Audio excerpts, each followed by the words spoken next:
So, welcome back po mga ka-backyard. Ako nga po pala si Dangdang, ang iyong taga-voice over po for today's video. Kasi wala po si Daddy. So, kung nakikita nyo po dyan is nagbubunot po tayo ng mani. Yan, para may pang midnight snack po tayo mamaya. So, after po natin magbunot is ayan, hinihiwalay na po ni Mami yung mga bunga.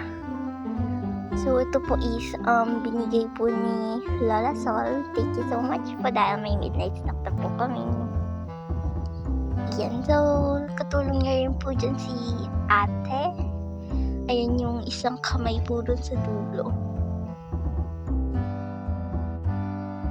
So, medyo matatagalan pa po ata dito si mother kasi medyo madami rin po yung bunga.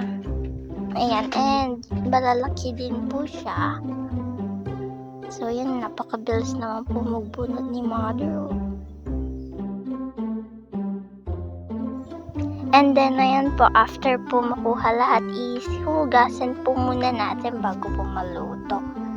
And so, papakahugas po niyan ni Mami dahil marami pa pong lupa yung nakadikit po doon sa balat niyo. Of course.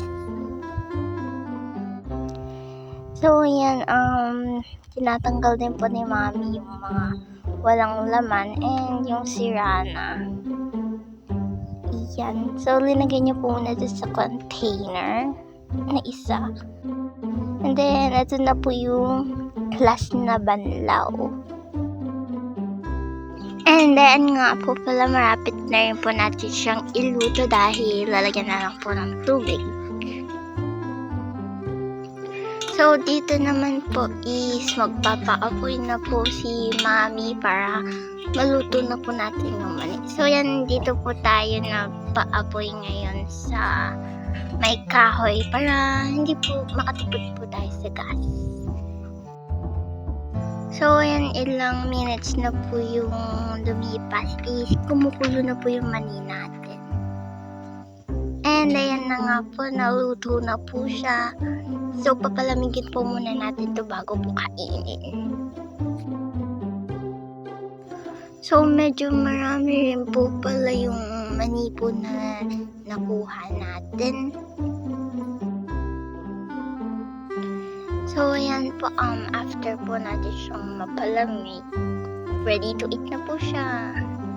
Iyan, so, masarap naman po siya and malambot po yung laman. So, okay na po to, nakakain naman po ni Daddy. So, iyon, nag-enjoy po sila kumain ng mani.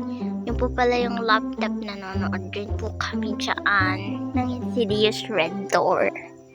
Of course, tama-tama lang po yung mani. And ayan po mga ka-backyard, hanggang dyan lang po muna ang video po natin for today. Bye-bye!